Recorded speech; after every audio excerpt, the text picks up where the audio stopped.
নমস্কার। সকলে কেমন আছেন? আশা করছি সকলেই ভালো আছেন ও সুস্থ আছেন। বড়দেরকে আমার প্রণাম আর ছোটদেরকে অনেকটা ভালোবাসা জানিয়ে শুরু করছি আজকের ব্লগটি। আজ শুক্রবার। এই যে মনা এসেছিল আমাদের বাড়িতে। মনা বলতে আমার দিদির মেয়ে তৃষা। তো ওকেই বাড়িতে রাখতে যাচ্ছি। তো বাড়ি থেকে বেশ অনেকটা দূরেই চলে এসেছি। আর এই হলো মরিঘাটার ব্রিজ, আমাদের পাশেতেই। এই ব্রিজটা বেশ ফেমাস।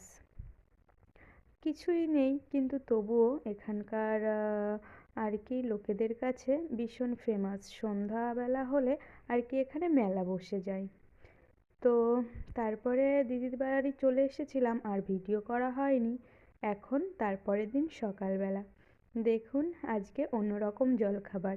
এখানে নাড়ু, মোয়া, নারকেল নাড়ু আর ছিল চিড়ের নাড়ু। তো সেটা সকালবেলা চা না খেয়ে আমরা ওগুলো খেয়েছিলাম, আর বাকিরা চা খেয়েছিল। তারপরে এই যে দিদিদের গাছের ডাব। এই ডাবটা কতটা ক্যামেরাতে বড় আসছে আমি বুঝতে পারছি না, কিন্তু এটা ভীষণ বড় ছিল। তারপরে দেখুন এই যে পুকুর পাড়ে তৃষা কেমন স্নান করছে। আর এই যে ছুটকি, নেহা, ও দাঁড়িয়ে রয়েছে। এত ঠান্ডার মধ্যে কি করে যে ও এইভাবে স্নান করছে সেটাই বুঝে উঠতে পারছি না। তো নেহা চলে গেল, আর এই যে তৃষা দেখুন স্নান করছে। আর সবাই বকাবকি করছে কিন্তু কে শোনে কার কথা। তো তারপরেই এই জিনিসগুলো কি বলুন তো, এগুলো হলো অনেকেই হয়তো না চিনে থাকবেন, আবার অনেকেই চিনবেন। এগুলো হলো মানে গ্রাম অঞ্চলের ভাষায় বলা হয় ঢ্যাপ। ওই যে যে শালুকটা হয়, যে শালুকটা তোলানো হয়, সেটা এই ফুলটা পরবর্তীতে এরকম ঢ্যাপের আকার নেয়। আগে আমি শুনেছি আমার ঠাকুমা, মা, বাবার মুখে, যখন নাকি খুব অভাবে পড়তো মানুষ, তখন এগুলো ভীষণ কাজে লাগতো। এগুলো থেকে খই, তারপরে ভাত, এগুলো হয় আমার শোনা কথা।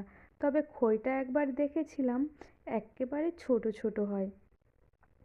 তো এখন আর সেগুলো কেউ বানায় না। সবাই মোটামুটি এখন সচ্ছল।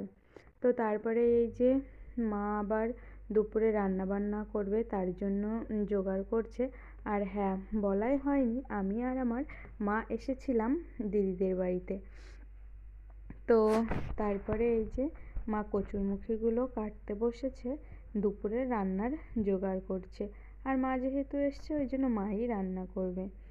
আর তার ফাঁকে আবার সকালবেলাতে দিদি চাউমিন বানিয়েছিল। তো এখন সবাই মিলে চাউমিন খাওয়া হবে।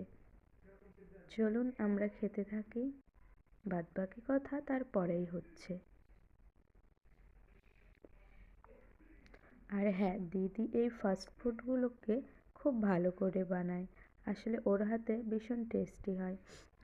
তো যেমন chow mein, Mughlai, egg roll, momo, এগুলোকে আমরা বেশিরভাগ সময় বাড়িতেই বানিয়ে খাওয়ার চেষ্টা করি।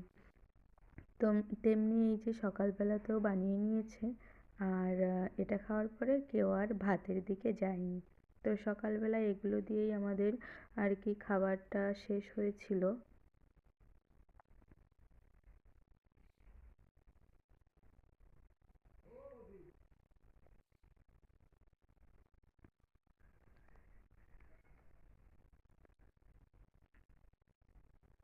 তারপরে এই যে এখানে দেখুন লট চমচম। এই মিষ্টিগুলো ভীষণ ভালো লাগে খেতে।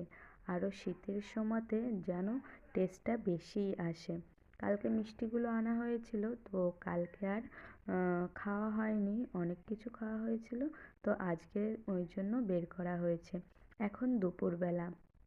তারপরে এই যে দুপুরবেলাতে আমরা খাবার নিয়ে বসে পড়েছি, আর কি বাড়িতে যেতে হবে সেই জন্য। আর দুপুরে দিদি বানিয়েছিল সাদা পোলাও, আর এখানে ছিল এই যে চিকেন। এত দুর্দান্ত টেস্ট হয়েছিল সেটা কি বলবো। তো দুপুরবেলাতে সবাই মিলে এখন খেতে বসেছি। আর সব কিছু মিলিয়ে এতটুকুই ছিল ব্লগটি। আপনাদের কেমন লাগলো অবশ্যই জানাবেন। যদি পুরো ভিডিওর কোথাও এতটুকুও ভালো লেগে থাকে তাহলে একটি লাইক করে দেবেন। আর যদি নতুন বন্ধু হয়ে থাকেন তাহলে অবশ্যই চ্যানেলটি সাবস্ক্রাইব করে আমার পাশে থাকবেন। দেখা হবে আবারও পরবর্তী ব্লগে। ততক্ষণের জন্য সকলে সুস্থ থাকবেন, ভালো থাকবেন। আর